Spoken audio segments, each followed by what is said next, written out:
That's a better way to live life. Mm-hmm. I lived life in fear with a lot of Googling. I am the fucking Google master. Google Meister. Meister.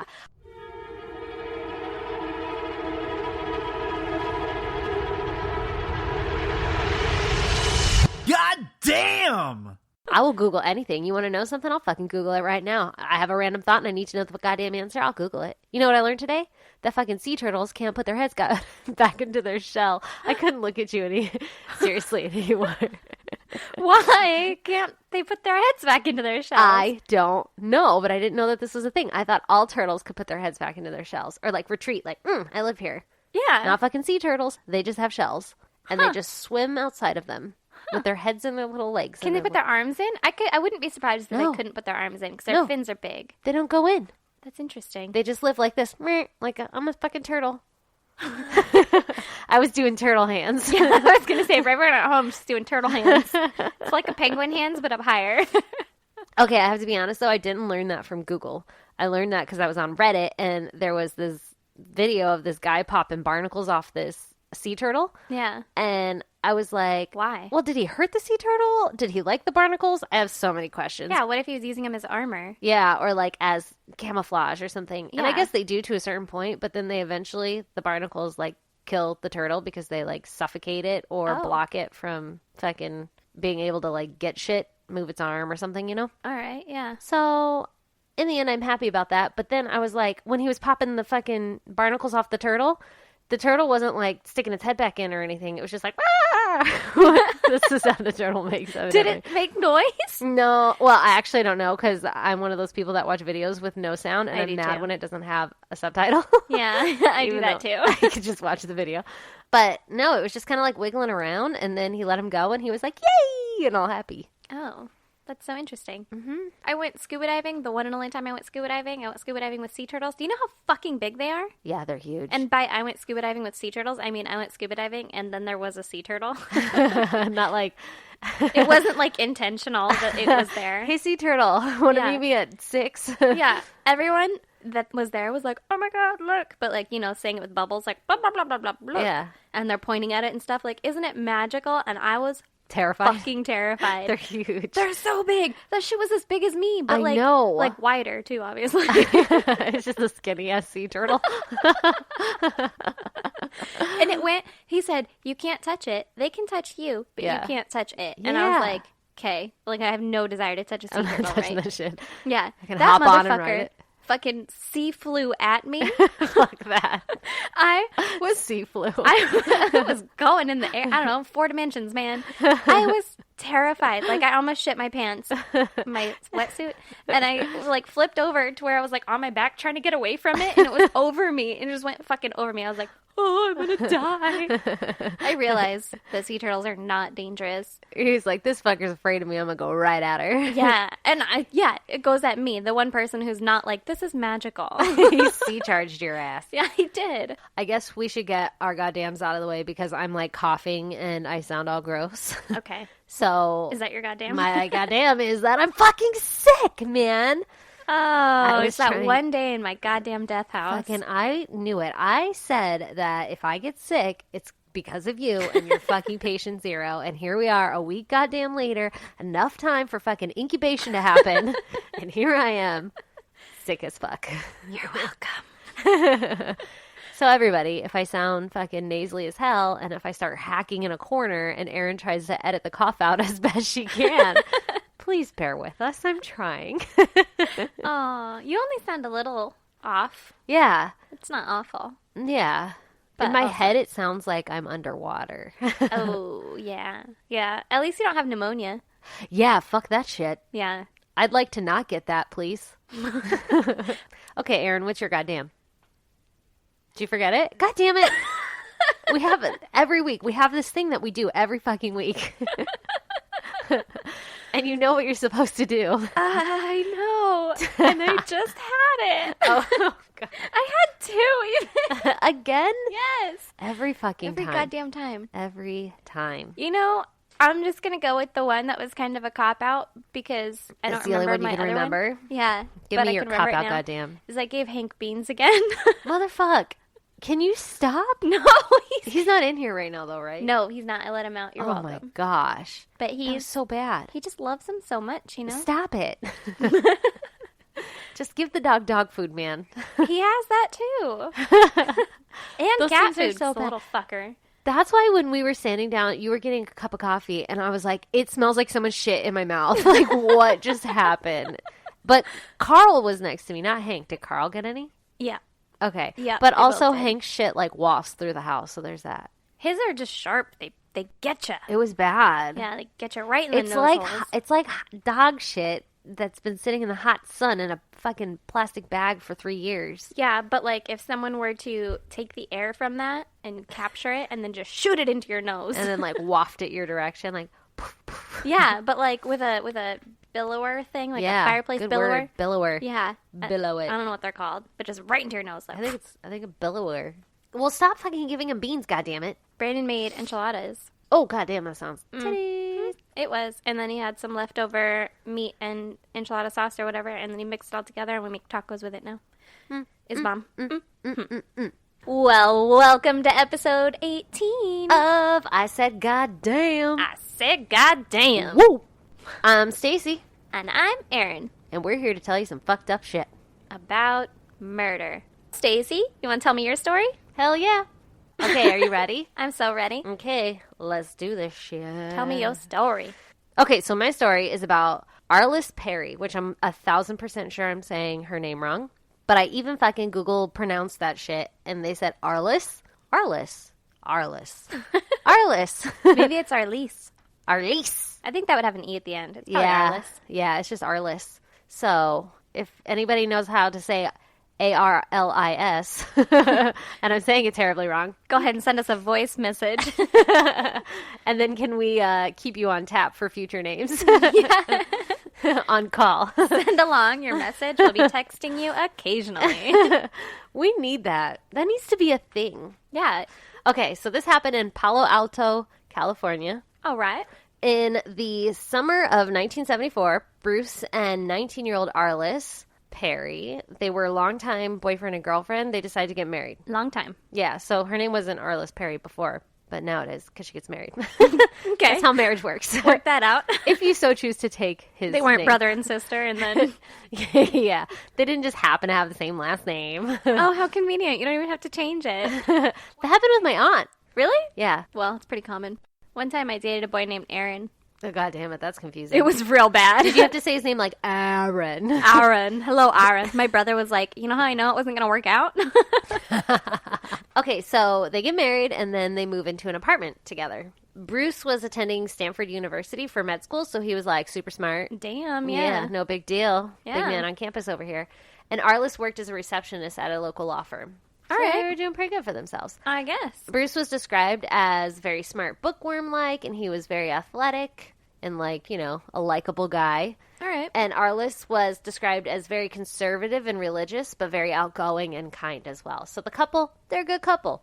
Yeah. Sound like good people. Yeah, good people. Bad things happen to good people in our stories. Usually, yeah. So on October 12th, 1974, about a month after getting married, Arlis decides to go on a walk around the neighborhood. And I guess this is like a normal thing that she would do at the end of the night, just go for a little stroll. And All so right. Bruce was like, I'm going to join you, my lovely. And she was like, delightful. And so they strolled together, and it's like late at night, like, I don't know, fucking 11 o'clock at night or something. And they're strolling around. I remember my goddamn... Everybody, Erin just raised her hand as if we I were in a need to interrupt classroom. I'm glad that you're, like, enthralled with my riveting story. I am. I'm very enthralled with your riveting story, but now I need to tell you because if I don't, I'll forget. My Okay. kid poked me in the eye while it was open. That was it. I was like staring deep into his eyes, and I was like, I just love you so much, my child. And we were face to face, you know, forehead to forehead, because I like to headbutt him, and it's a magical moment. And then he quickly fucking poked me in the eye. A little asshole. Yeah, that's all. If it makes you feel any better, my son, I was changing him and then did the, like, okay, stand up so I can pull your pants up now. And all of a sudden he decided to fucking jolt up and he fucking skull checked my ass. Oh no! But into my mouth. So, like, you know when your, like, one crooked tooth hits your lip and it, Yeah. like, feels like it went through your lip? Mm-hmm. That happened to me. This morning. And now your lip is bleeding and stuff. Yeah, and I had a fat lip when I went to work. Oh, you poor soul. So I can relate. Okay, good. Anyway, go on with your story. You can have the busted ass eye and I'll have the busted ass lip. Yeah, it fucking watered for a hot minute. Had to walk away Jesus Christ. I'm sure you just got the fucking German measles or some shit. These things are just sacks of germs running around. Oh, for sure. I'm gonna have pink eye or something. He's like, Mom, this is for you. Just took my finger out of my asshole and here you go. Ugh. Anyway, go on. Okay, so back to Arlis and Bruce. Sorry for that interruption. No problem. It was an important one. It needed to be done. Okay, so they go on a walk. Yes. Okay, so they're walking along and they get into an argument. And their argument was about which person is responsible for airing up the tires in their shared car. Oh, how about the person who's like, uh-oh, the tires are low. Fucking shit's low. I mean, that sounds like a fucking couple's argument if I've ever heard one. For sure. You drove the car last. Well, it's your car. Bitch, It's our car. Well, you're the man. Yeah, exactly. Oh, I could see having that argument. I know. I'm pretty sure I had the exact argument about, fucking goddamn dishes or something. Oh, man. It was a nothing fight. It was the queen of nothing fights. So, as the argument progresses, Arlis asks Bruce to give her some space and, let her just cool off for a little bit. So, it must have been, a real heated nothing argument. Fuck you, get out of my face, I need a minute. I feel it, though. Sometimes I get that way. You just need to back up. Yeah, I'll stab you over this. Yeah. I'm not gonna hit you if you move. But I'm about to, so you better move. Oh, man. It's gonna be your fault at that point. Yeah. Why'd you make me hit you? Okay, seriously, though, domestic violence. Domestic violence is not funny. Yeah, it's not okay.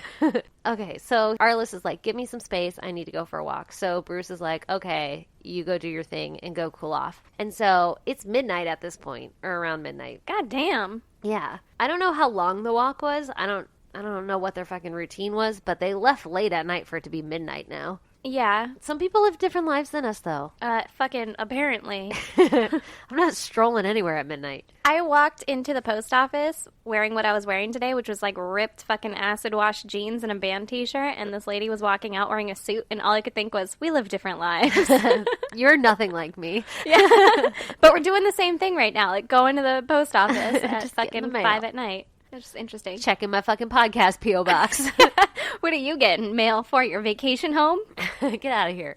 Okay, so it's midnight. Bruce goes the half a mile walk back to their apartment. Half a mile? Yeah. Yeah, that'll take you walk in 10 minutes. Yeah, but Maybe. I guess they lived on campus or something, because I had read somewhere that they were strolling through the fucking university. I don't know. All right. So, I mean, even though it wasn't physically far away, maybe they zigzagged, or maybe there was a goddamn trail. I don't fucking know. Half a mile's still half a mile, man. Or maybe they just got into the argument right away. Oh, it's such a beautiful night. Did you change the fucking... Did you check the goddamn tire pressure in the car? Just trying to have a good fucking night. Gotta bring up the tire pressure again. Okay, so Bruce goes back to the apartment, and then Arlis goes to a church nearby, and I guess it's a church that she frequented, and it is called the Stanford Memorial Church. All right. And she decides to go to this church to pray. I don't know. This argument must have very much upset her. She was praying for the peace of Jesus to not let her kill him. I don't know what was going on. She was just praying for another day on unaired up tires. Please don't let me crash. Let me get to the gas station in the morning. So I can air this fucker's car up. Yeah, because this fucker won't do it. Okay, so she decides to go pray at midnight. And when she walks into the church, there's two people there, and they notice her come in, and she sits down at the front of the church and kneels to pray. And then shortly thereafter, the two people leave, and as they're leaving, they notice that this other guy, who's a young man, he enters the church, and he's about 25 years old, and he has blonde hair and a short-sleeved blue shirt. And one account noted that he did not have a watch. I was like, okay, you don't name things people don't have when you're describing them. He wasn't wearing a top hat and monocle. He didn't have a beard. Did he have stubble? Was he clean shaven? Yeah. What did he have? Yeah. And he wasn't wearing flip-flops. Fucking great. Tell you what he wasn't doing. What else was he doing? Just narrow down all the shit he didn't have. Maybe we'll figure out what he did have. Oh Why my would they God. notice that? That I must have don't been an know. old. You said it was an old couple in there. Oh, I don't know how the age of the couple, but it was the 70s, so maybe like everybody had a fucking watch because they didn't have a phone. So like if you're that's out this probably late, true. you better have a watch on your wrist. Yeah, like, do you know what time it is? But Maybe that's what they were thinking. Oh, maybe that's what they said. Like, excuse me, sir, you got the time? Yeah. Do you know what time it is? Oh, it's past midnight. And he's like, I don't fucking know. It's a hair past a freckle. Remember that Oh, stupid goddamn, I saying? hate that saying. I know, you're Oh, welcome. I want to punch you. You're so lucky you're far away. Domestic abuse is not funny. This shit isn't domestic. We're not domesticated. All right. That's just assault with your fists. Yeah. Those are a deadly weapon. Oh, man. Okay, so a little after midnight, the church security guard, his name was Steve Crawford, he comes in to lock up the church. So this must have been like, I don't know, 10 minutes she was there. A short period of time where They she's lock kneeling up and the praying. church? I guess. I know. I thought midnight was late for a church to be open. Yeah. But I guess he was like a campus security guard. And so one of his jobs was to come by and lock the church up at a certain time. Interesting. Yeah. I wonder if it was at midnight and he was just late. Maybe. Because that would be Probably. like a norm. I mean, not a normal time, but like, okay, it's closed for today. It'll reopen at 6 a.m. Yeah. I feel like if it's open at midnight, it should just be open all night. I agree. It's like a little after midnight. It's a weird time to lock it up. Yeah. Sorry, I just kind of like... Talked through a burp. Yeah, that's exactly what I did. I didn't know how I was going to describe that scenario. But Yeah, I don't know how to edit that out, so. Nope, it can stay. Everyone can hear me struggle to talk through a burp. Let it out, you know? We just want you to feel comfortable. Listen, you're with us. It's like you're sitting in the podcasting room. Yeah. You're going to get everything. We're just people. Hank farts and Stacey burps. Alrighty, so the security guard comes by, he locks up the church, and he notes that Arlis was not in the church. Because no one was in the church because he fucking locked it up. All right. So at 2 o'clock in the morning, Crawford, the security guard, he does another check of the church, and he finds that the church doors are still locked. Bum, bum, bum, bum. Okay. Nothing unusual. That's pretty good, yeah. I read that very suspenseful, and then when I realized what the rest of the sentence was, I just followed through with it anyway. Fucking commitment. Per usual. Yep. And then by 3 a.m., Bruce at this point was like really worried that his wife hadn't returned back to the apartment. And he had, before 3 a.m., gone around the neighborhood looking for her, and he couldn't find her. Mm-hmm. So he decides to call the police. Good. Yeah, smart on Bruce. Yeah. And the police arrive at the church, and they find that all the doors are locked. And they reported that it was unlikely that anyone was inside. Remember, this is the 70s.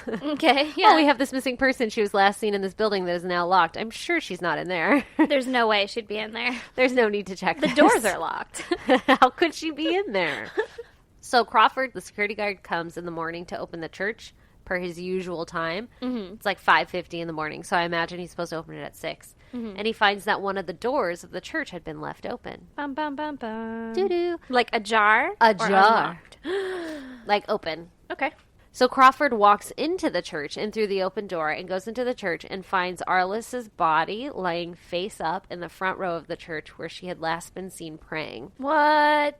Get ready, because shit is about to get fucking weird. Okay. Disclaimer, it's fucked up. So she had an ice pick protruding from her skull, Oh, fuck. which had been lodged in from behind her left ear. What? And she appeared to have also been strangled. This was obviously later, like there wasn't anything wrapped around her neck or anything. It's just later they found that she had been strangled. That's so sad. She was naked from the waist down with her pants draped across her lower half, like inverted. Like if you were to take off your pants and then put like the waist at your feet and the legs by your sides. Okay. And it almost made it look like her figure was to be something like a pentagon or some sort of ritualistic meaning or something. Oh. Yeah, I told you, it's fucking weird. And her shirt had been ripped up, exposing her breasts, and her arms had been crossed across her chest, and they were helping to hold an altar candle, which had been placed in between her breasts. What the fuck? Additionally, the killer had inserted a 30-inch altar candle into her vagina. Oh,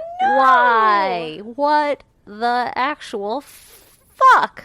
No. Is that 30 inches long or like round? It can't be round. If it was round, that's fucking That'd be big. huge. That's true. I'm glad we're talking this out. But long. Oh my god. Oh my that God. Would, that would poke so many things. Was that are it supposed to in be all the poked. way? Oh, look, no. It I had don't. to. Yeah, I don't know those details, guys. I didn't Google that shit. No. Not going that deep. You don't want to see that. Or know that. I don't want to know it. Nope. Oh my god, that's so awful. Yeah, isn't that horrible? Wick side in or out? No idea. Was it lit? It did not state that it was lit. Questions, you know? Yeah, we need these answers. They're valid questions. Is Everybody's it a asking ritual them. thing? Yeah, that's what they're claiming. It looked like some sort of ritualistic thing. Satan worshippers? Some shit like that. Although I've heard that's a pretty pleasant religion. Satan worshippers? Yeah. Like, they don't actually murder people. They're just like, fuck it, we like Satan better. Yeah, they're like, there's just less rules. That is, okay, unfortunately, that is one reason I would join a religion. Like, fuck, man, this one's easier. Yeah, it's like, be a good person, but also like, less rules. You can still gamble and drink and do all that stuff. I don't worship Satan. I don't actually know the logistics of what it is or anything. Yeah. I'm just saying. Interesting. Maybe Yeah. they're just, like, really misunderstood. But maybe this guy was sacrificing people to something, so. Yeah, then maybe that's not the religion we'd like to follow. No, I wouldn't. Either way, pretty fucked up. Yeah, super fucked up. So the security guard calls the real cops, dig at the security guard. I'm an asshole. Yeah. He calls people who can handle this type of situation. He's like, this is above my fucking pay grade. I'm just here to secure the building. And Campus I have done police. So. Yeah. And then, obviously, Sunday Mass was canceled. I don't know why I wrote that. Like, fucking duh. Okay, so the crime scene is processed, and they find semen on a pillow, like a kneeling pillow, nearby. Mm-hmm. As well as a handprint, or a partial handprint, was found on the candle. One of the candles. I don't know which candle. Okay, So they had some fucking evidence. that's good. So, like I was saying before, it was pretty clear that the crime scene was ritualistic and sadistic in manner, or something weird was going on, because it wasn't just like a quick murder and they were out. Like, she was targeted for some different reason. Like you said, maybe a sacrifice or something weird. Yeah. And obviously, Bruce and the security guard, Crawford, were like immediate suspects. Uh-huh. So the police question them, and they polygraph Bruce, and they find that their DNA doesn't match the evidence or anything, and based on their questioning or whatever, they're exonerated. Like, they're not, they're no longer They're suspects. cleared. Yeah, and like, again, the 70s DNA, was it like just, you're a secretor, you're not a secretor? I don't know. Yeah, but I mean, if that basic of a thing was enough to clear him anyway, that's good. Yeah, exactly. So they're cleared, whatever. The other worshippers that were in the church, when they saw Arlis walk in to come pray, they were also questioned, but they weren't deemed suspects or anything. Mm-hmm. What about the guy without the watch? Well, the 25-year-old mystery man in the blue shirt without the watch, he was never identified, so they could never question him. Oh my god. And so the case ends up going cold. Did they have like fucking sketch artists of this guy or anything? I don't know, I didn't see any. Yeah. Like, it was just like, can you draw a 25-year-old man Well, without I mean, a watch? They had like blonde hair. Don't put a watch on there. Get that fucking watch out of here. This is guy- inaccurate. This one's wearing a watch. I saw this man, but he was wearing a watch. Not our guy. You know, I know this is only a mug shot, but this looks like a man that would wear a watch, and he wasn't wearing a watch. Get that fucking smug watch wearing look off his face. Anyway, He looks like a watch, man. this looks like a watch, man. That was funnier than it should have been. Okay, so Arlis's case goes cold, and then 4 decades go by. Jesus Christ. So what is it? It's been 4 decades, right? Yeah. 70, 80, 90, 4, 14. It's longer than 4 decades because we're in 20. Hard and loose math. Hard and loose math. I was counting them as I was saying random numbers. So obviously, in 4 fucking decades, 40 years, 40 plus years, DNA testing technology advances into what we have today. And in June of 2018, the police retest the DNA from the crime scene, and the results are conclusive enough that they obtain a search warrant for the fucking security guard's apartment. What? That Stephen Crawford guy? Yeah.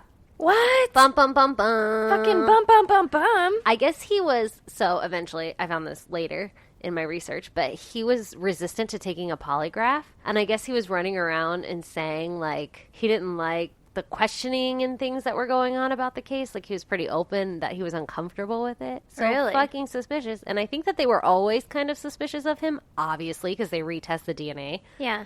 but they weren't ever able to, like, implicate him of it because they didn't have enough evidence. Oh my god. So June 21st of 2018, just last year, the police knock on Crawford's door to his apartment, but Crawford doesn't answer. Because they're Okay. like, yo, we got a warrant for your arrest now. Like, Yeah. you've done some shit. Your DNA's been linked to this crime scene. Come the fuck with us. Yeah. And I guess weeks leading up to this arrest, the police had brought him in for questioning, so he was aware that he was a person of interest at this time. Can you imagine? Freaking 40 years later. Can you fucking imagine to be like, I got away with this shit, and then all of a sudden 40 years later, the cops are like, come sit down. Why don't you go have a seat? Why don't you come have a seat? Have a cookie. It's your There's username. cookies on the counter. I just have to finish the laundry. Make yourself at home. I made some sweet tea. We missed our calling as child actors. Yes, we did. Like adult actors who pose as children. Yes. Oh, gross. Fucking To Catch a Predator. Right? That was my jam. It was my jam too. You know it's on again, but like on YouTube, he has a whole Oh, YouTube really? channel. I'll have to get into that shit. Yeah. Chris Hansen. Yes, that man. Oh, God. Okay, so they come to his door. He's not answering. So the police let themselves in because they're like, fuck you. You know what's up. We're the police. We have a warrant. Yeah, duh. I'm coming in. Yeah. And so when they bust in, they find Crawford sitting on his bed with a fucking gun in his hand. Uh-huh. And when they see the guns, they're like, whoa, whoa, whoa, whoa. And they like back up and get in cop mode, like, let me get this fucking gun ready. Because they weren't in cop mode when they broke his fucking door down? I guess not. Oh, that's Like, different mode. Oh, wait. I forgot what we were doing here. Hang I on. was in battering ram mode. Let me recalibrate. Okay, so then while they're like fucking fumbling around for their guns, I don't actually know if that's what happened, but there was a pause in between the time that they found him. Uh-huh. And then they heard a gunshot go off because Crawford had turned the gun on himself and committed suicide with a single shot to his head. What? Yep. A search of his apartment found a suicide note dated 2 years prior and a book which recounts Arlis Perry's murder. And it was called The Ultimate Evil, an investigation into a dangerous satanic cult. Jesus Christ. So somebody must have, like, included her murder in a book about, fucking sacrifices or whatever. And he, like, kept it as, like, a trophy. Ew. Yeah. What did the suicide note say? It didn't say. I'm sure it didn't say that he admitted to the murders or anything. Oh, or my God. Murder or anything like that. So I'm not clear what the suicide note said, but he was suicidal for a couple years at least. Well, I mean, think about it. You murder someone and then you get away with it, technically, for 40 years. You live an entire life. Yeah, that's crazy. I haven't even lived 40 years yet. Exactly. So honestly, you made it, and then you might as well just end it on your terms instead of going into prison. Yeah, but he was probably only like 70 or 60 something.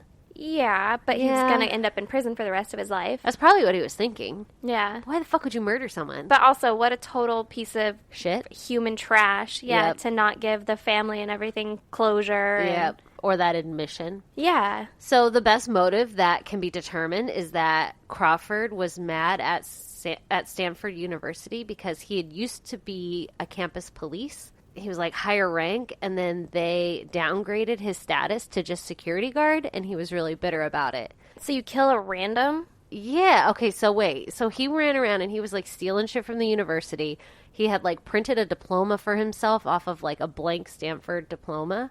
Oh. Even though he had never really graduated. He was like a known liar and lied about his parents dying in a car accident when he was really young, but they didn't Ew. actually do that. And everybody that was around him or knew him knew that he was a liar, and he had some like nickname that I can't even remember what it was. Liar, liar, pants on fire. Yeah, like fucking known liar.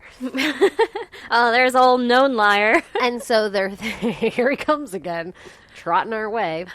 So the police are thinking that maybe Arlis's death was like a massive crime that was committed in an attack to make Stanford look bad. Oh. That's the only thing they can come up with. Like it's unsafe, and if I had had one more campus police. Then I could have kept it safe. And then also it was like some satanic looking fucking weird ass, like something enough to get, like Attention. Yes, exactly. Yeah. Because wasn't Satanic Panic a thing where everybody was all Yeah. concerned? When was that? Was I that want to the say it was the 70s. Yeah. Okay, well then probably. There you so go. it drew like national coverage or whatever when people are like, wow, this is Murdered an that way. epidemic. Jesus. Yeah. Wow, that's fucked up. Yep. God damn. Yep, it's a fucked up one, but at least you know who did it. Yeah, most likely. Nah, he fucking did it. Yeah. Well, his if DNA his said. fucking jizz was all over the scene. Why on a kneeling pillow? Like, I don't want to know. Was he fucking kneeling by it? I don't know. I know. that's I started to think nasty. about it and I got really uncomfortable. So, because there's a candle inserted in her vagina and there's semen. Yeah. gross. Yep. Blech, I don't like it. Nope. An ice pick, though. Jesus Yeah. Christ. Also, who's just carrying around ice picks? I mean, I imagine in the 70s you needed them more. Yeah, but he's a security guard. It's not like he's fucking making cocktails. I don't even know where you would purchase an ice pick. Like now? Yeah. Amazon. Fun fact, my uncle got stabbed in the eye with an ice pick in prison. What the fuck? You have an uncle in prison? Oh, yeah. He's been there for a long time. I used to be pen pals with him. Who is this? My mom's brother. He's out of prison now. Does he have an eye? Have I met him? No. Oh, okay. I've barely met him. That's a lie. He was around during my childhood, and then he's been in prison forever. And then How'd someone recently- get an ice pick in prison? I don't Amazon? yeah. It was before Amazon that he got stabbed. I think he still has an eye. It just doesn't, Work? It's like, it's got, the white shit on it. Fun fact, though, we went to a funeral in the family when I was, 23, 25, somewhere in there. And I hadn't seen my uncle since I was 7. And my uncle walks up to me and started hitting on me. He didn't know who I was. What? Yeah. And I'm like, you're at a fucking family funeral. Well, who do you think it's all family here. Yeah, who do you think you're going to run into here? Yeah. And they start hitting on me. And then he was like, oh, shit, it's you. It's Stacey. Oh, that's so awkward. Yeah, super awkward. Well, goddamn. Times 2. I learned something new about you. There's always something new to learn. Yeah. Okay, so, Stacey, are you prepared for my story? Erin, give it to me. Oh. Give it to me, baby. Okay, so my case is about the Keddie cabin murders. Ooh. Ringing any bells? Not so far. Okay. Well, it happened April 11th and 12th, like the night of April 11th / morning of April 12th in 1981. Okay. So the Keddie Resort was a place up in the Sierra Nevada mountains. It was up north of Sacramento in California. Uh-huh. Sounds lovely. Yeah, it was like a little mountain town, and they had little cabins. Fucking cabins. Yeah, cabins to rent. To get murdered in. Yeah, exactly. So this is about Sue Sharp. She was born in Springfield, Massachusetts, Ooh, where ooh. my dad is from. Oh, look at that. What up, Yeah. Dad? Her name was actually Glenna Susan Sharp, but Oh. she went by Sue. So she was born in 1945. In 1980, she left her abusive husband and took her 5 kids up to Northern California to Go live. Sue. Yeah. She moved across the country with her 5 kids to be like, fuck this guy, right? Damn. Get it, girl. Yeah. And she went to live with her brother in a trailer for a little bit until she moved out on her own into the Keddie Resort. Ooh. Yeah, I know. Sounds fancy, right? Resort life. But the resort was kind of on hard times. More like camp. Honestly, it looked kind of like camp. But it was like on hard times, so they started renting out their cabins to low-income families. Oh, okay, gotcha. So it really was like 6th grade camp. Legit, yeah. It looked like it. In the pictures, you're like, I think I stayed there. Yeah. She rented cabin 28. Oh, God. I like where this is going. It's spooky. Yeah. That's terrible to say. It is spooky. But this was the type of place that was like very different than her previous place. So it was this very slow-paced lifestyle, and nobody locked their doors or anything. Okay. And- Terrible idea. Always lock your doors. Seriously. Doesn't matter where you are. Pro-life tip. So staying in cabin 28 was Glenna Susan Sue Sharp. She was 36. Her son John, who was 15. Her daughter Sheila, 14. Tina, 12. Her son Rick was 10. And her son Greg was 5. Jeez. So- That is a lot of people in there. Yeah. A lot 5 of different kids. ages. The cabin was only a 2-bedroom cabin, so Sue stayed in 1 bedroom with Tina and Sheila, her 2 daughters. Yeah. Greg and Rick stayed in another bedroom, and then her oldest son John stayed in like a basement that had been converted to a room. Okay. The basement was only accessible from the outside and Okay. didn't have a bathroom in it. So then that's another reason they always left their doors unlocked, was they had to leave them unlocked in case he had to go potty in the middle of the night. Okay. Were there, did the cabin have a bathroom? Yeah. Okay. Yeah, there was a bathroom in the cabin, so they'd leave it open for him to get into the main house. Oh. Okay, so you couldn't access the basement from the house. True. Okay. Yeah, and the basement door was around back of the cabin. Okay. Got it. On the night of April 11th, Rick and Greg, the 2 younger kids, had a friend over. His name was Justin Smart, and he was going to stay the night with them. Okay. So during the day, April 11th, At 1:30 p.m., Sue and Sheila drove to pick up John, the oldest boy, and his friend Dana about 5 miles away from a park. Uh-huh. They went to pick him up, brought him back home, and then a couple hours later, at about 3:30, the boys hitchhiked back to the park. Again, shit. this is a time of not locked doors and hitchhiking. Yeah. I'd be like, dream kids. Yeah. They hitchhiked back to the park where they supposedly had plans to meet up with friends. Goddamn, as a mom, I'd be like, dude, I just brought you back from there. Seriously, like, why did I go get you? You should have just stayed. It was only like 5 miles, which I assume is like 5 minutes away, right? Yeah, it's not bad. Yeah. So the boys were seen around town, and a woman claimed to have given them a ride to their friend's house that was up the road. Those fucking hitchhiking people. Jesus, they're just zipping all around the neighborhood. Yeah. The boys were seen at a party that evening, and then Sheila was going to go spend the night at her friend's house. Oh my God, there are people everywhere. Yeah. Sheila is the oldest daughter. Uh-huh. She was going to spend the night at her friend's house, the Seabolts, and they're in just the cabin right next door. Oh, okay, that's easy. Yeah. They're literally, the cabins are like 15 feet away from each other. Yeah, they're So like it's- on top of each other. Yeah, They're friggin' close. 6th grade camp. Yeah, yeah, exactly. So she left her cabin at 8 p.m., and she left her mom and her 2 younger brothers and their friend Justin inside. That was who was left over. Okay. Yeah. Tina, the 12-year-old girl, was at the Seabolt's cabin already because there was a kid there, obviously, that the 2 girls were friends with. Uh-huh. But she wasn't going to stay the night, so she left to go back home at about 9:30. Okay. I'm sorry there's so many names and so many times. No, I'm keeping up with you. Okay. It helps to know who's left in the cabin. Yeah. Who the fuck is home right now? So then Tina goes back home. At some point during the night, the 2 boys hitchhiked back to their cabin 28, but we don't know when it was. Okay, but they end up at home also. Yes. Okay. So then the next morning, Sheila goes back to her cabin at about 7 a.m. on April 12th. She opens the door and sees 3 bloody bodies. Oh, fuck. She doesn't initially know who they are, Yeah. but sees bad things and then my runs God. back to the Seabolt's house. This poor little girl. Yeah. The Seabolts didn't have a phone, Of course. so the wife has to go to management or like the hotel management people Yeah. and have them call 911. Oh, my gosh. The husband, James Seabolt, went and checked Like the rest of the cabin? well, he didn't check the rest of the cabin.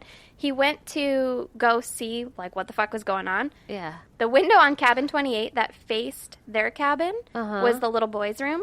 Okay. So he went there and saw the boys were still inside sleeping. Oh, my God. So they opened the window and had the boys come out through the window instead of going through that fucking massacre. Oh, my God. They were alive? Uh-huh. Oh, my God. I was so scared. All 3 little boys were alive. Oh, my God. Rick, Greg, and Justin. Now, was Justin that guy's, like, the man helping them out? Was that his son? No. Okay. No, It was it's just another another- random kid. Yeah, but it's Okay. another neighbor's son. Okay. Holy shit. Yeah. Oh, my gosh. It's interesting to note that their bedroom door was slightly ajar to the Okay. living room where all of the fucking massacre was. Oh, my God. So they could have seen or heard it? They could have seen or heard it. Oh, my God. Those poor little kids. Yeah. Fucking goddamn. Why are people assholes? Yeah. James Seabolt later admitted to briefly entering the cabin through the back door to see if anyone else was alive, but that also could have contaminated some evidence. Okay. So, inside, they found the bodies of Sue, John, and John's friend Dana in the living room. Oh, my gosh. Those are the older kids, right? It was the oldest brother and his friend, Okay. and Sue is the mom. So they're like 16? Yeah, 15 and 16. John was Jeez. 15, Dana was 16. Oh, my gosh. That's so young. Yeah.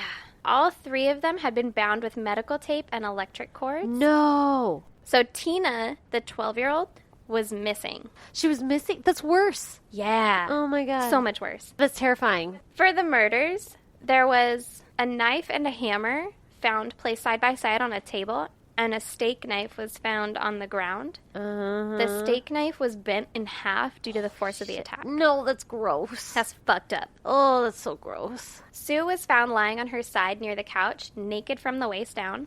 Oh, There was no evidence that she was raped.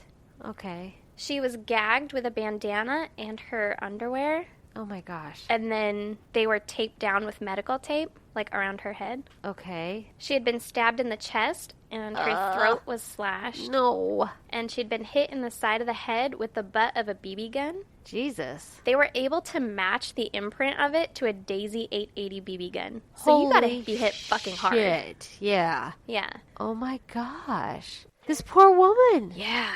Oh, that's not over for her. Oh, God. So there's evidence that someone moved her from an indecent position and covered her with a blanket. What? And she had defensive wounds on her arms. So someone was like, oh, she's naked from the waist down. However, that's scandalous. Move her like this. And let me cover her with a blanket. You Yeah. think it was like the dad who came in later to find everybody? Or you think it was like during this massacre? I think it was like after they killed her. I think the killers moved her. Oh my gosh. Yeah. Jesus. So- Well, why'd they take her pants off then? Right? I don't get it. There's kind of a lot of evidence of torture. Oh my God. Why? Because Why people are I assholes. know. I don't like it. So John and Dana, the two boys, were tied together using an electrical cord around their ankles. Oh God. And then they had their hands, each of them had their hands bound with medical tape. Okay. John had his throat slashed and was found face up closest to the door. Ugh. Dana was bludgeoned and had been manually strangled, so he had a lot of head wounds. He was close by John because they were tied together, but Yeah. he was closer to the couch. Oh my God. It's so creepy that like they probably weren't murdered at the same time. So imagine No. if we were tied up and somebody was fucking slashing your throat and shit. That's Fuck exactly right. that. Oh my Isn't God. that fucked up? No, that's terrible. Yeah. Oh no, Yeah. thank you. They watched their friend and their Oh, mom that's maybe get... fucking heartbreaking. Yeah. Dana was also found face down. All three of the victims suffered blunt force trauma caused by a hammer.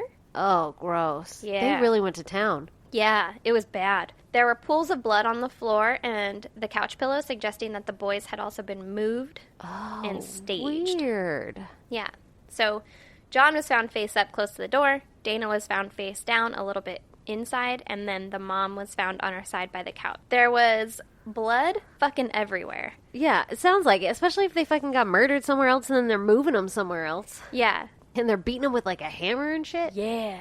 That's awful. The blood splatter said that they were killed and all this basically happened in the living room. Uh-huh. But also there was spots of blood found on the bedding in the shared bedroom of Sue and Sheila and Tina. Oh, interesting. Yeah. Oh my God, and it had to be like a loud fucking debacle happening, so those little kids... Yeah. Well, blood was also found on the bottom of Sue's feet. Oh, so she was like moving around after being injured? Or the boys were injured. Yeah. And she was moving around. There's speculation that the mom was the target and the two boys either heard it or something, came up from the basement because they were home, or they maybe got home and were like, I have to pee before going into the basement, and they intruded on the attack, Yeah. surprised the attackers, and then if the attackers killed them, there's speculation that the mom was like walked around to show like, look what you made me do to these boys. What? Like kind of mental torture. Like I had to kill like your kid. they walked the mom around. Yeah, like the killers walked the mom around to be okay. like, Oh my God, no. yeah, isn't that fucked up? Yes. Very much so, and it makes me fucking pissed. I Yeah. hate people. So in the investigation, the Seabolts were the neighbors where Sheila was staying. Yeah. The Seabolts and Sheila didn't hear anything. Oh and my God. the cabins are super close together. Yeah. So for them That not had to to be hear loud. anything. Yeah. Yeah.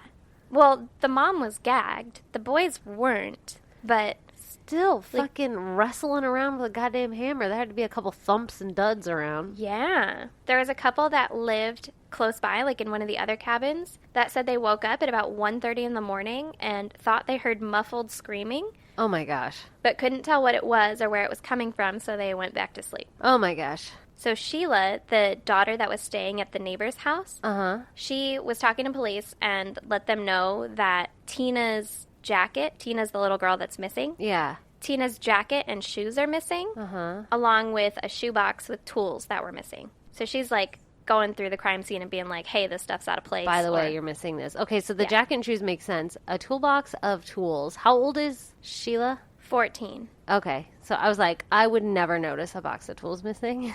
No, but there was a hammer used in the attacks that they found on the table. Uh-huh. But police, at this point, don't know how many suspects they're looking for. Oh so my gosh. They're thinking there could have been multiple Yeah, well, there's 3 people dead. Like, one person doing that, you need to have some help. Yeah. Like, if you couldn't get them all tied up Yeah. at once or whatever. And 2 15, 16-year-old boys, like, Yeah. that'd be hard to subdue. Yep. Along with a mom. Yep, exactly. So, probably multiple people. Yeah, and they're that makes thinking sense. probably multiple hammers, which Oh, there's a okay. toolbox missing. Yeah, it's just... Yeah. I'm just, like, very proud of that chick for realizing that a box was missing of tools. Yeah, especially in that fucking chaos. I'd Yeah. be like, I don't know. I don't fucking know at Our all. TV could be gone. I wouldn't notice. Yeah.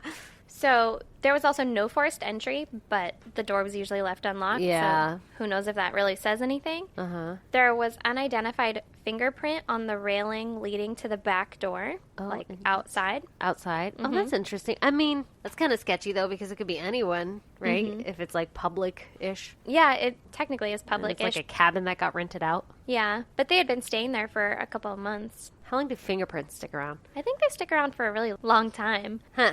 Interesting. But I don't Okay. know that for a fact. I'm not a fingerprint forensics What? doctor. You're not? I The hell? wish.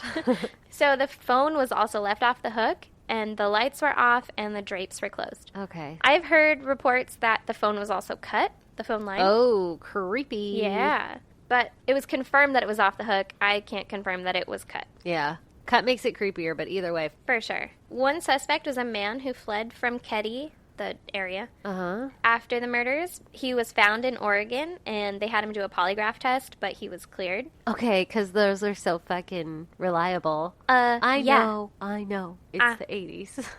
I know, because that comes into play later. Okay. So there's this couple, Marilyn and Marty Smart. Enter new couple. Enter new couple. Stage left.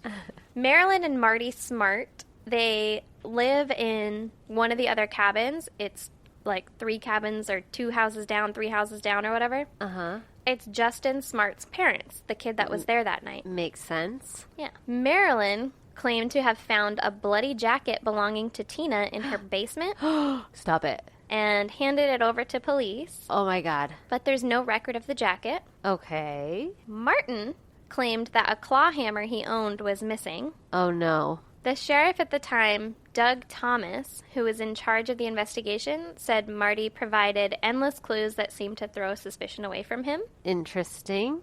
Justin Smart, the kid, Yeah. claimed to have dreamt details of the murder. Oh my god, because he saw him and he didn't dream him and it's all real? Yeah. He later changed his story to say that he had witnessed the murders Oh my god, of course. This poor little kid. while under hypnosis. Okay. Here's what he said. All right, Justin, let's hear it. He said that he heard sounds coming from the living room, like unusual sounds, Yeah, like a murder. while he was... yeah, like a murder. Exactly. While he was watching TV with the 2 other boys. And then he went to go check it out and saw Sue with 2 men. Okay. And then John and Dana came in and started arguing with the 2 men. And then they started fighting, like it got violent. Yeah. And then Tina entered the room during the fight and was taken out the back door by one of the men. Oh my god. And then composite sketches were made from Justin's description. Yeah. He said that it was 2 men wearing jeans and jean jackets. But more importantly, did they have watches? I'll bet their sleeves covered it. Most importantly. So they were wearing their fucking Canadian suit? They were wearing their Canadian tuxedos. Yeah. And they were in their late 20s to early 30s.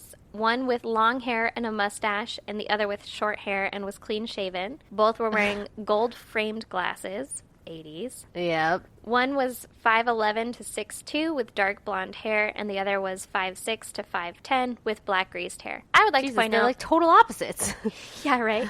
I have no fucking idea how tall anyone is. Like, unless you're standing in front of a measuring chart, I'd be like, that guy's like 6'5", and they're like, I'm 5'9". Even when you're standing in front of a measuring chart, I'm like, I don't get numbers. This is hard. How does this work? I know. I'm sure they just like asked him, like, how tall was he? And he's like, he was a little taller than the lady. Yeah, probably. Like, as tall as my dad. He looked exactly like my father. Yeah, right? So there were rumors of drug trafficking, Yeah. but there was no drugs or paraphernalia or anything found in the room. So it probably wasn't that. No, probably wasn't that. Carla McMullen. Oh, enter Carla. Enter Carla McMullen. She was not a family friend, but a family acquaintance. This bitch. Told detectives that Dana had recently stolen LSD from local drug dealers, Oh, shit. Okay, so this little... Oh, no. What if But- it's the friend that caused all this? right? But she couldn't prove that. Okay.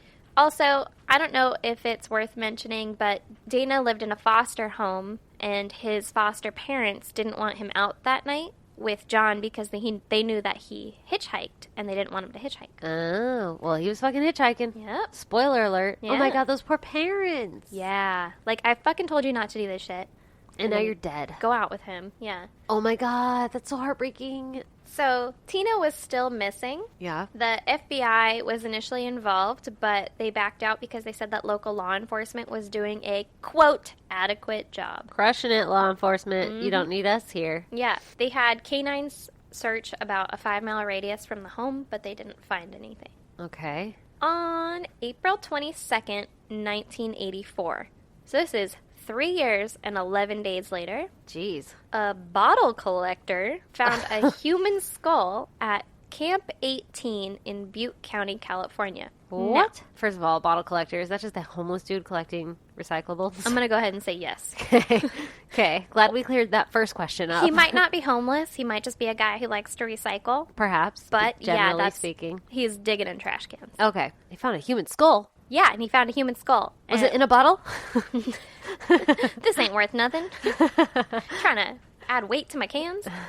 Okay, so it was found at Camp 18, which is literally just like a place, what the place is called. It'd be Oh, like I thought you were Lakeside, giving me like a California. specific cabin number again. Yeah, I know. I was like, okay. All All right, Camp 18. It's kind of confusing. It's near Keddie in like the grand scheme of things, Oh, okay. but it's an hour and 45 minutes away. Yes, I fucking mapped that shit. Yeah, I would too. All right. Yeah. Okay, but it's like close enough that, It's close enough to drive or whatever. yeah. Yeah. So what was found was a skull and various other bones like a mandible, a child's blanket, a blue jacket, Oh, Levi's jeans with the pocket cut off, like the butt pocket. weird. Yeah. And Trophy? Ew, maybe. Yeah. Ew, I don't like that. Nope. Interesting trophy though. It's dual purpose. Never. Like, was the backside of the jeans still there so it could still be a pocket? Yeah, I or a think the purse? backside of the jeans was still there, so that it was just the pocket was missing. Okay, that doesn't, yeah. Yeah. Not a versatile use. But you could put it in a scrapbook Oh, God. if you consider it that way. Yeah. I didn't until My right murder now. and scrapbook. Yeah, and this is my murder book. And an empty surgical tape dispenser. Oh, were they tied up with surgical tape? They were tied up with medical tape, yeah. Which I'm assuming is surgical tape. Which is the same. It's like the white, thick tape. You've Yep, seen movies. Yep. Yep. So then, after announcing the discovery of the bones, there was an anonymous phone call placed to the police Ooh. stating that the remains belonged to Tina. Oh, interesting. How the fuck do they know these remains belong to Tina? Because they're decomposed as shit. All you find is a skull, and someone's like, that's Tina. Yeah, it's fucking creepy. Yeah, Especially when you do the voice. that's my man voice. And look at my soul. So, we don't know how the caller knew it was Tina, But they fucking knew it was Tina. but they knew it was Tina. And so the police are like, that's suspicious as fuck. Let's get to this caller. And then they can't. So they're like, the caller has something to do with it. Yeah, for fucking sure. Yeah. So they couldn't trace it or anything? No. Goddamn anonymous tips. Yeah, right? And it was confirmed to be Tina in June of 1984. Oh, damn. So, just 2 months later. That's so sad. She got taken away. Yeah. And then she still died. Yeah. Well, never go to second locations. I mean, technically it was her first because she was home. Yeah, that's your location. Don't go Okay. anywhere else. Don't ever leave your house, people. I guess what I mean is don't let a person take you to another location. Ugh. So then in 1996, there was a suspect named Robert Joseph Silveria Jr. He was the boxcar killer. I guess he was a serial killer Oh, shit. around the same area at the same time, Uh-huh. but they couldn't make a connection. Okay. In 2004, the cabin that the murders were committed in was demolished. Okay. In 2008, there was a documentary on the murders where, Ooh. yeah, Marilyn Smart gets all up in it. The lady who found Tina's bloody jacket. Yeah. And the mother of the kid that was there that night. Yeah. She openly suspects her husband, Marty, and his friend, John Bo Bubeda. Fucking Bo Bubeda. He goes by Bo. Oh, shit. Yeah. She said that she dropped the pair of them off at a bar, Keddie's back door, is what the bar is called, at around 11 p.m., and then went home and went to bed. Some accounts say that the men were wearing three-piece suits when they went to this bar. Naturally. Yeah. As one does when they're going to pick up the latest.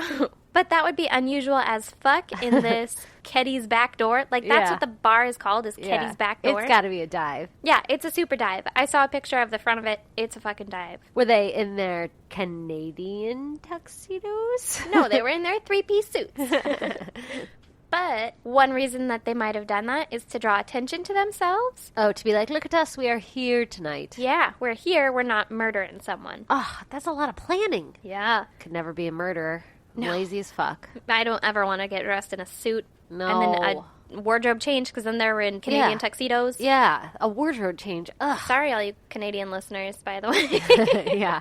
So at 2 a.m., Marilyn woke up to find the guys burning an unknown item in the wood stove. She also said that Marty hated John Sharp, the older boy, with a passion. Ugh. Why? Was he a jerk? Not that it's okay to murder somebody if you think they're a jerk, but I'm just curious. I didn't see anything that said he was a jerk, but he was a 15-year-old kid. So yeah. Maybe. Yeah. He was probably he probably had a hint of asshole in him. He didn't deserve to die. No. So Sheriff Doug Thomas was also in the documentary and told them that he had interviewed Marty and he passed a polygraph test. Great, right? Yeah. Good work. Yeah. So he's cleared. Ah, God damn it. Here's some other information on Marilyn and Marty that's not in that documentary. Uh-huh. After the murders, Marty left Keddie and went to Reno, Nevada. He sent a letter back to Marilyn talking about problems in their marriage and ended it with, quote, "I've paid the price of your love, and now that I've bought it with 4 people's lives, you tell me we're through. Great. What else do you want?" What the fuck? What the fuck? So she might have been involved in some way? That kind of implies that, like, maybe she had a problem with Sue and... Yeah, and like, he let me did it. take care of this for you. Yeah. And she's like, no. That's not what I fucking meant. Yeah, right? Oh my God, shady. There was also... It's not quite speculation. It's a little bit more than speculation. More accounts that Sue and Marty actually had hooked up. Oh, shit. A mistress. Yeah. Scandalous. Why would he murder her? Oh, like he didn't want her to say anything? I'll get to that. Okay. I'll stop speculating. For now, we're going to speculate the fuck out of this here in a minute. Okay. So this letter was overlooked in the initial investigation and not admitted as evidence. Because Oh she my turned God. it into the police, like, yo. The fuck is this shit? Yeah, which makes me think that she's not involved. Yeah, for sure. But He made it sound like, he could have just been vindictive, though. oh, yep, that's a thing. So Martin Smart died of cancer in 2000, Okay. and Bo died in Chicago in 1988. Damn. It didn't say how he died, but it did say that he knew people in the drug industry, so maybe it was like, He got made dead? yeah, maybe he got made dead. Yeah. Ooh. Apparently there was a counselor who Marty was seeing regularly who said that Marty admitted to the murders of Sue and Tina, Oh my God. but claimed to have nothing to do with the boys' murders. What? Yeah. Apparently his inflection the whole time was like that he was talking about it. He was flat. He didn't show any emotion or anything until he mentioned Tina. Oh my God. So he said that Tina had to be killed so that she wouldn't identify him because she saw everything. Oh my God, this poor little girl. Yeah. The counselor said that the motive that he gave her was that Sue was counseling Marilyn to leave Marty. Oh shit. And Marty believed she was the reason that his wife wanted a divorce. Oh my God. Yeah. Oh my God. Goddamn. Apparently, Marty had also borrowed a Daisy 880 BB gun Oh. from a friend of his, and it was never returned or I found. wonder why, because it was part of a murder. Yeah. Well, what if his friend was involved? So then he could be saying, like, I didn't kill those boys because his friend killed the boys. Yeah.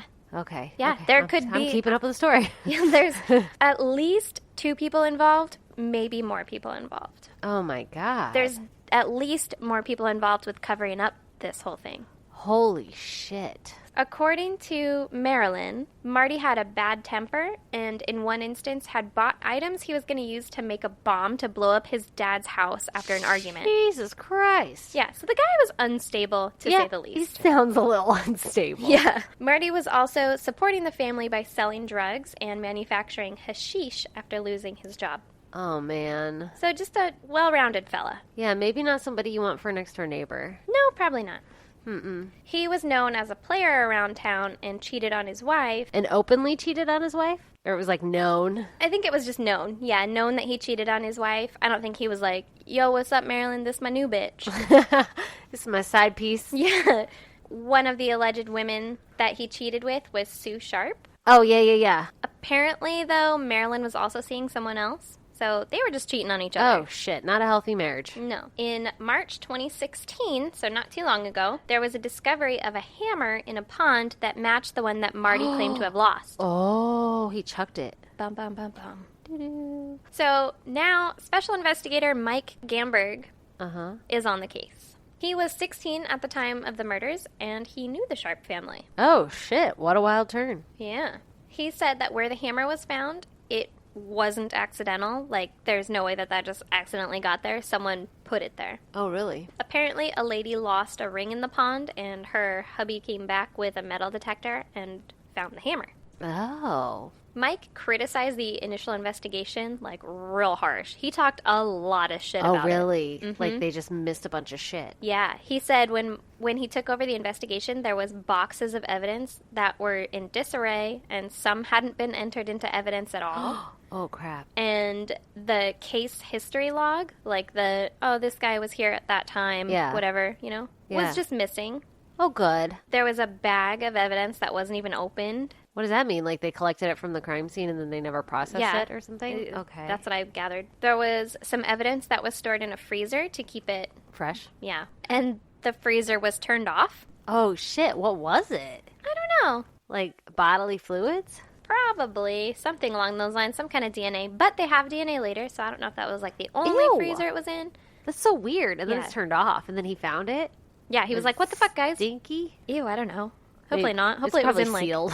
Sealed containers. But, like, whatever was in it would be dead if it wasn't kept appropriately. Yeah. He said that, quote, the case is as screwed up as a soup sandwich. I thought that was funny. What the fuck is a soup sandwich? It's silly. It's screwy. You don't have one. You can't make one. Oh, okay, I get it. You get it. This is in 2016 he said this, huh? Uh-huh. I think I'm going to start saying that. Well, he might have said it before, but... but I mean, it's recent saying. Yeah. A soup sandwich. So Mike supposedly also found and contacted the person who gave the boys a ride home that night. Uh-huh. Years later, huh? Yeah. She was never contacted initially. So it was a lady. Okay. But nothing else was said about it, so I'm assuming he was like, nah, she's clear. She didn't do it. Mm-hmm. In April 2018. Damn. Yeah. So... Less than a year? Less than a year ago, Mike announced that DNA had been recovered from a piece of medical tape at the scene that matched a living suspect. Bum, bum, bum, what does that mean? There was a third person. Mike believes that there were up to 6 individuals involved. Oh, shit. Yeah, with either the murders or the cover-up or both. Oh, my God. I don't have that many close friends. No, not to commit a murder with. No way. I literally have you, and I'm not sure that you would pan out well in a murder. I would not. I'm like, oh my God, you stabbed him. What do you do? So, some other fucked up information, and then we can just speculate wildly. Okay. The sheriff at the time, Doug Thomas, was great pals with Martin Smart. Of course. And had lived in Cabin 28 before the Sharps. Oh, that's shady. He was friends with Marty, and they would go out drinking or whatever, get up to nefarious acts, and he lived next door to him. He could be covering for Marty. Fuck yeah, he is. He's the guy that interviewed him and was like, he's cool. He's fine. He did a polygraph test. It's fine. Also, the counselor, speaking of the polygraph test, the counselor asked about the polygraph test, and Marty was like, I beat it. Those are easy to beat. Jesus Christ. Yeah. Yeah. That's why those aren't reliable. Yeah, exactly. Oh my gosh. So, there's discrepancies on whether the boys came home during the murder of the mom. Yeah. And, like, got attacked then, or, like, tried to save their mom and were, like, or not their mom, John's mom and Dana's friend's mom. Yeah. Tried to save her and then got attacked. Or if they were home and heard a sound and went up, or if they were just hanging out in there because, like, maybe they had to pee before they were going to go to bed or something. Yeah, so and they so were in the house. Yeah, I don't know about 6 people, though. That seems like quite a ruckus. That seems like a lot of people. Yeah, it's a lot of people to keep quiet for that long, too. Yeah, but also 3 people to get them subdued and quiet. Like, you need more than one person, you would think. Yeah, I'm cool with 3, obviously, because they have a third person's evidence or Yeah. DNA or something. Yeah. Even maybe 2 and his friend wasn't involved. Bo, yeah. Yeah, fucking Bo. Yeah, because there's not really direct evidence that links Bo, other than, like, that was Marty's drinking buddy and, like, Matched the they were description. seen together that night at the bar and stuff. Yeah, oh my god, that's so crazy. So it's interesting, though, that, like, the wife, she was like, yo, you need to be looking into him. But maybe, like, it almost seems she wasn't aggressive enough. Or I guess that's not really her fault, right? Because the sheriff was buddies with him. But maybe she was also afraid of him, too. Like, I'm not going to come out and say it straight up. This guy did it. Yeah. But I want you to look because it looks shady. It was definitely an abusive relationship. Yeah. So she could have been, like, afraid of him. Yeah, that's awful. But he left shortly after the murders. Like, he was, quote, cleared and allowed to leave the state. Weird. Oh my god, how did he, like, kill the little girl? I don't think we know. Oh my gosh. I hope that it wasn't, like, torturous or anything. I hope that as well. Oh, If God. it was Marty and the counselor and everything that he told them was correct, then, or truthful, Yeah. then he didn't want to kill Tina. Yeah. Oh So- god, that's so fucked up. Hopefully it would be quick, I guess. Oh my god, that's so fucked up. God damn. Yeah, goddamn. I had also Holy heard shit. that Marilyn, the wife of Marty, was kind of a crazy person. Oh really? Yeah, so I don't know how believable or how much stock you can put into all of that. Oh my god. I really want to watch this documentary now. What's it called? Do you know? I should know. I don't know. I think it's just called the Keddie Cabin Murders. Okay. Yeah, I think it's on Okay, YouTube too. I didn't get a chance to watch it because I researched late. But yeah, I listened to some podcasts on it too. There's a really good one that was done by Generation Y, and I realized that it's kind of a big case, and so a lot of other people have done it and covered it probably better than me. But I Whatever. figured that you hadn't heard it, so I was like, I'll tell her this one. I hadn't heard it, and I like the way you told it. Good. I appreciate you, motherfucker. I appreciate you too. Well, goddamn, that's a good one. Well, goddamn. All right, Let's talk about how we now have merchandise. let's talk about sex, baby. Let's talk about you and me. Let's talk about all the good things and the bad things that make me. We didn't have any singing in this episode until Oh. right now. Oh, fix that shit. Yeah. But to get back onto topic, we've got merch, What, what, bitches. what, what? Yeah. I'm so excited. Me You too. ordered us t-shirts, and I cannot wait to fucking wear them. Me also, tambien as well. as well. I'm so Uh-huh. excited. I don't know where I'm going to wear it other than in public with people that I don't know. Yep. Because I don't want anyone in my life to know. So many people know that I have a podcast. So many people in your life know that we have a podcast, and you probably don't know that they know. I don't know that anyone knows. I haven't told like anyone about it. I mean, there's like 2 people at work that know. I think that is a fact. There are 2 people at work that know. No a lot one of knows. people at my work know. Ugh. Which I was like, people should know at work. And I'm fucking a loudmouth. I'm like, nah, I have a podcast. Or it's like they talk about murder once, and I'm like, do you like murder? Oh, I'm sorry. Did you say murder? But I'm not like trying to peddle it to them. Yeah. It just like comes up in conversation like, oh yeah, this is a thing that I do. I had to tell Alexis because we always used to listen to murder stuff together. Yeah, she needed to know. Yeah, and now she's like our number 1 fan. Her and Lauren. Yeah, love What's up, girls? What's up, baby? Darcy started listening today. Really? Yeah. Oh my god. She was like, so what's your podcast about? And I was like, murder! In all caps. Oh, that's funny. Okay, so where can these lovely people of ours find our merchandise? They can find it at isgdpodcast.threadless.com. Beautiful. I feel like I was listening to somebody read a book. I missed my calling as a voice actor. Yes, you were speaking very softly. You're welcome. Ew.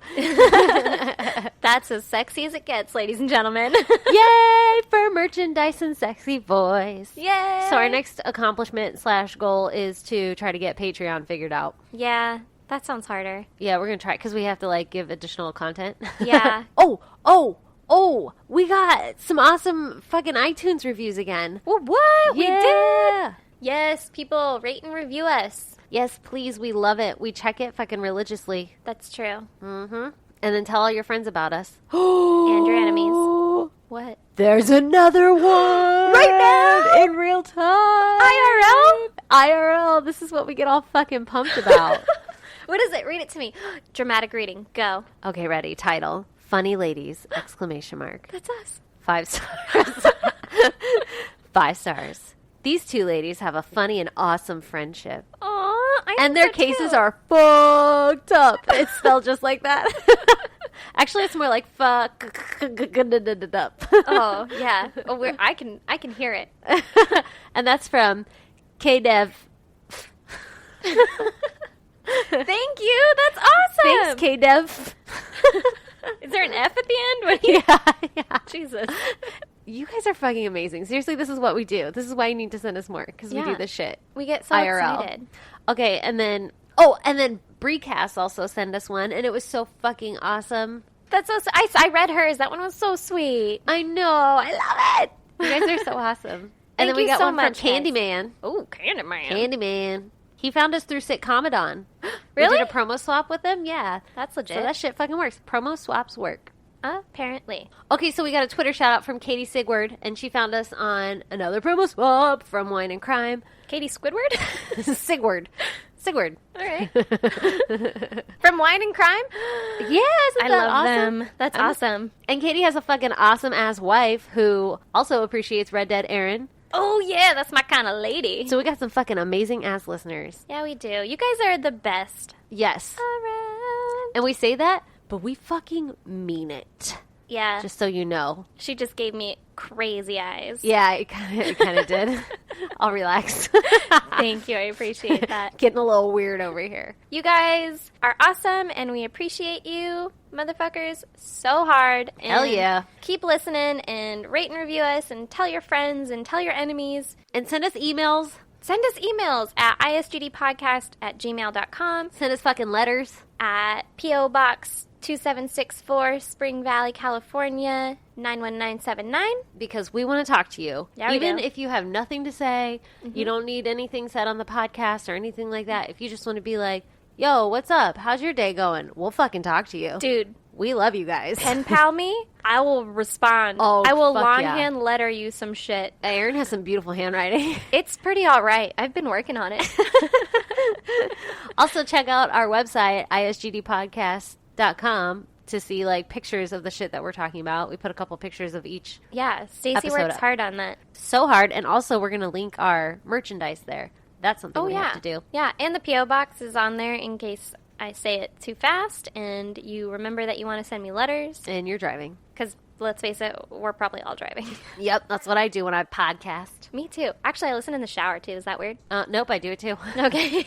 It like echoes. Yeah, it makes you feel like you're there. If you don't do that, try it. Highly recommend it. Yeah. Also, tweet at us at ISGD Podcast. And we're on Facebook at ISGD Podcast. And we will fucking retweet and talk to your ass. Yeah, we need validation in our lives. Constantly. So- Constant validation. Mm-hmm. Help us out.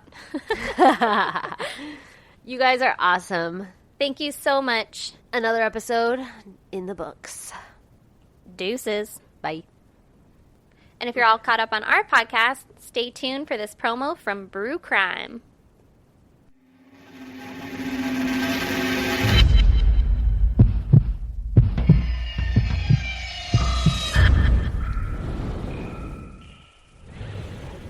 This is Brew Crime, a craft beer and true crime podcast. I'm Mike. And I am Beck, and we are your hosts. On Brew Crime, we each take a true crime story and we pair it with a craft beer. You can find our show on your favorite podcast apps. If you can't find it, contact us and we'll try to change that. We can be found at www.brewcrime.com or on Twitter at brewcrime, and also on all the social media platforms for Pacific Beer Chat at Pacific Beer Chat. We can also be found at brewcrime at pacificbeerchat.com. Join us as we discuss depraved killers, stupid criminals, and likely some completely unrelated tangents. Cheers. Cheers.